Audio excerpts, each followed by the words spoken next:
10 থেকে 12,000 টাকা দিলেই মিলছে এসএসসি পরীক্ষার প্রশ্নপত্র। টেলিগ্রামের মাধ্যমে বিক্রি হওয়া এসব প্রশ্ন বোর্ড পরীক্ষার সাথে মিলেও যাচ্ছে হুবহু। ও মা, 10,000 টাকায় এসএসসির প্রশ্ন পাওয়া যায়। নকল আর হবে না, আর হবে না। Jokes of the year. Facebook ও টেলিগ্রামের বিভিন্ন প্রাইভেট গ্রুপে এসএসসির প্রশ্ন বিক্রির বিজ্ঞাপন দেওয়া শুরু করে চক্রটি। গ্রুপে যা 21 এপ্রিল বাংলা প্রথম পত্রের পরীক্ষার সাথে হুবহু মিলে যায়। 1 hour later. পড়তে হবে, নকল আর হবে না। হে এভরিওয়ান, কি অবস্থা সবার? Welcome to another episode of funny facts. দেশ চলমান বেশ কিছু মজার মিম ভিডিও দেখতে পাবেন এই ভিডিওতে, যেগুলো বরাবরের মতোই অনেক বেশি মজার হবে। তাহলে চলুন আমরা একসাথে একটু বিনোদন নেই। So let's start. সবকিছুই স্বাভাবিক চলছে, তাহলে সংকটটা কোথায়? ওষুধ মারা নেপলা কো লা লা লা লা লা লা লা লা লা লা লা La la la la la la la la la la. How dare you? Lego. ভাই সবকিছু স্বাভাবিক চলতেছে। খাম্বার জায়গায় খাম্বা আছে, শুধু বিদ্যুৎ নাই। পেট্রোল পাম্প আছে, তেল নাই। বাসায় ফ্যানের জায়গায় হাত পাখা, লাইটের জায়গায় হ্যারিকেন। এই তো পার্থক্য। এটা কোনো ব্যাপার না, খুবই সামান্য ব্যাপার। আমি নামাজ পড়ি, অবশ্যই 5 ওয়াক্ত পড়া হয় না, কিন্তু যতটুকু আমার পক্ষে সম্ভব আমি পড়ি।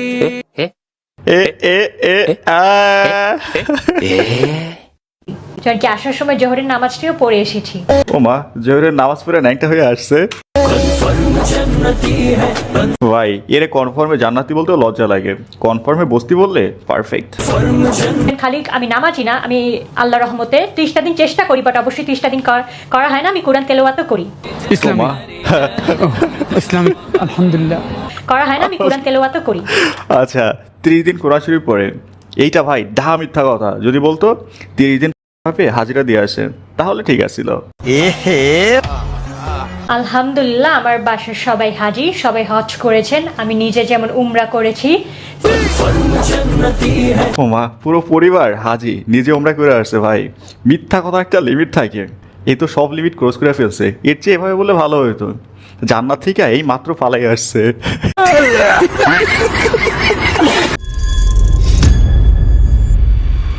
আমার মনে গাজা খোঁজে, গাজায় মনের দুঃখ বোঝে। আচ্ছা গয় তো, ও মাই গড। তাই তো পড়াই প্রতি সন্ধ্যা সুকার ভাজে ভাজে, গাজা সৃষ্টির সেরা গয় তো ফয় তো, এটা কি লিখছে ভাই? নেশা, নেশায় ধরা তার যে পেশা।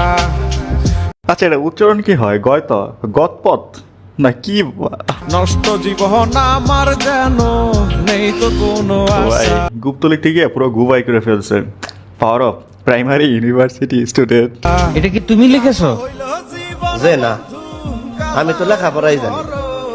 গাঞ্জা খেয়ে কুল ফায়দা, লেখাপড়া করবো কোন সময়? গাইস, আপনি যদি একজন ফরেক্স অথবা ক্রিপ্টো ট্রেডার হন এবং কিছু না করেই আপনার প্রতি ট্রেড থেকে কিছু কিছু কমিশন আয় করতে চান, তাহলে এই ভিডিওর ডেসক্রিপশনে একটা ইউটিউব ভিডিও লিঙ্ক দেওয়া আছে, অবশ্যই এটা দেখবেন।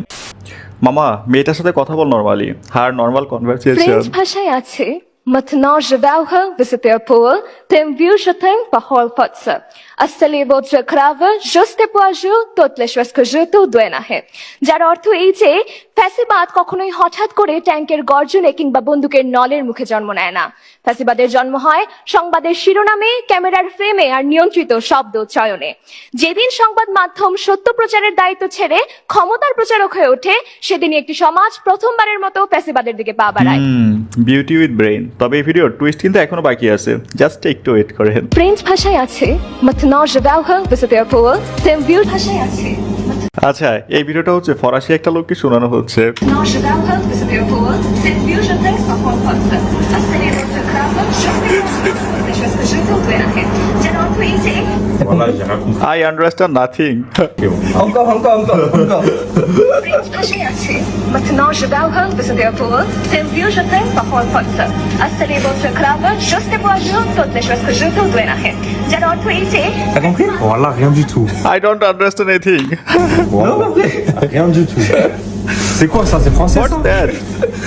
ভাই অবস্থা দেখছেন, ফ্রেঞ্চ ল্যাঙ্গুয়েজে কথা বলতেছে আর ফরাসিরা এটা বুঝতে পারতেছে না। বুঝেন তাহলে কি বলছে? এই কারণে চায়না ভাষায় একটা প্রবাদ আছে, চিং চং চিং ফিং ফাং ইয়াং সিং সিং সং, মানে হচ্ছে বাংলা বোঝাটা ইম্পর্টেন্ট না, কনফিডেন্সের সাথে বলাটা ইম্পর্টেন্ট।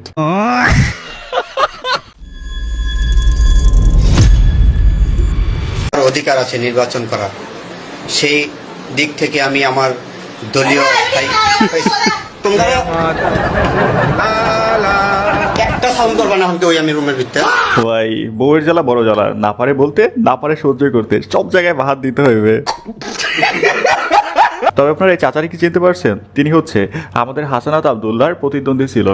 ঘরে বউ সামলাইতে না পাইরা দেশ সামলাইতে আসলে এমনি ইজ্জত মারা খাইতে হয়, হোক সেটা রাজনীতির মাঠে কিংবা ফেসবুক লাইভে। নার্ভাস হয়ে যায় 3 মিনিটে। আর নারীর এত ক্ষমতায়তনে কি যে কষ্টে আছি এই দেশের মধ্যে, আমার ঘরের মধ্যে আমার ওয়াইফ, সেও কি যে জ্বালাতন করেছে মানসিকা, হ্যাঁ কি যে জ্বালাতনা করে বলে প্রকাশ করা যাবে না, বলে ভাষা প্রকাশ করা যায় না। এই জাতীয় সংসদে যারা আছে এরা কিন্তু কেউ কিছু বলে না, খালি প্রশংসা করে যাচ্ছে। প্রত্যেকজন কষ্টে আছে মাননীয় স্পিকার। মাননীয় স্পিকার প্রত্যেকজন কষ্টে আছে। দেখেন ভাই, পুরুষ মানুষের বিবাহিত জীবনের একমাত্র উদ্দেশ্য হচ্ছে হাজারো কষ্ট থাকার পরেও বউয়ের প্রশংসা করতে হবে। এটা করতে পারলে আপনি ইতিহাসের শ্রেষ্ঠ হাসবেন, আর তা না হইলে লাথি মাইরা বাই করে দিবে। 7 year old me যখন সহজ বানানকে ভুল করার পরে ঠিক করতে গিয়ে জগা খিচুড়ি বানিয়ে ফেলতাম।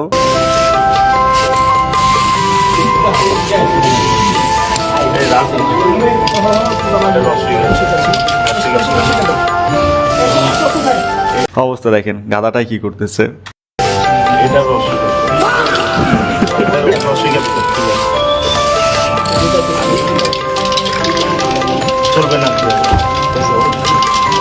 আরে রাজনীতি শব্দটা লিখতে গিয়ে কি করছে? এরা হচ্ছে তারা যারা সারাদিন নেতার পিছনে তেল মারতে মারতে ব্রেইনে তেল ছাড়া কিচ্ছু নাই, বানান তো ভুল হইবেই।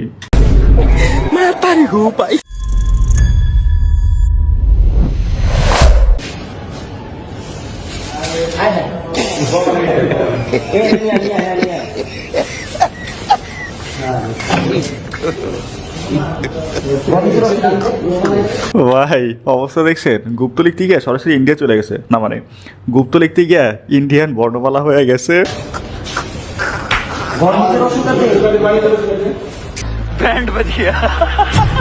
নেতা জাকির খান মাদকের বিরুদ্ধে জিরো টলারেন্স ঘোষণা করছে, যেখানে মাদক সেখানে অ্যাকশন, যেখানে মাদক সেইখানে অ্যাকশন। এরকম নেতা, জাকির খানের মতো নেতা ঘরে ঘরে হওয়া উচিত।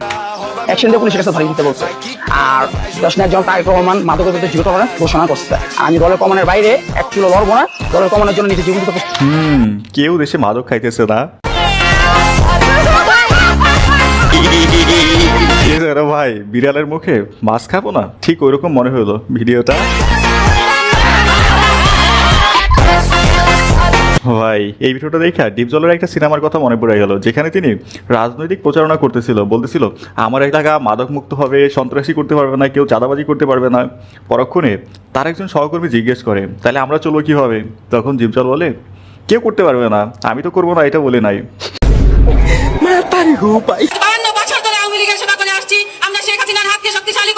এবং বিএনপিকে আমি ধন্যবাদ জানাই, মহাসচিবকে, প্রধানমন্ত্রীকে। প্রধানমন্ত্রী জনাব তারেক রহমান যা বলবে ওটাই আইন, এর বাইরে কোনো কথা নেই। জনাব তারেক রহমান যেটা বলবে ওইটাই আইন, এর বাইরে কোনো কথা হবে না কিন্তু।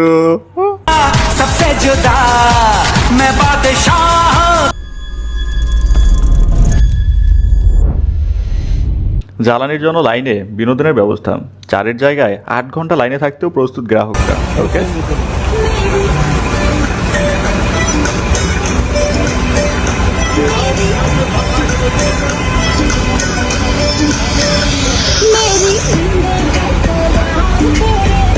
ভাই পণ্য বিক্রির জন্য এরকম একটা বিজ্ঞাপনই যথেষ্ট।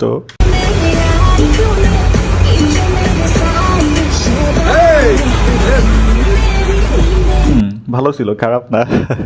গাইস ভিডিওর একদম শেষ সময় এসে বলতে চাই, ভিডিওটা যেহেতু এই পর্যন্ত দেখছেন, যদি ভালো লেগে থাকে অবশ্যই একটা লাইক করুন, যদি সম্ভব একটা শেয়ার করে দেবেন, চ্যানেল নতুন হলে সাবস্ক্রাইব করুন, আর পেজ হলে ফলো করবেন। সো আল্লাহ হাফেজ।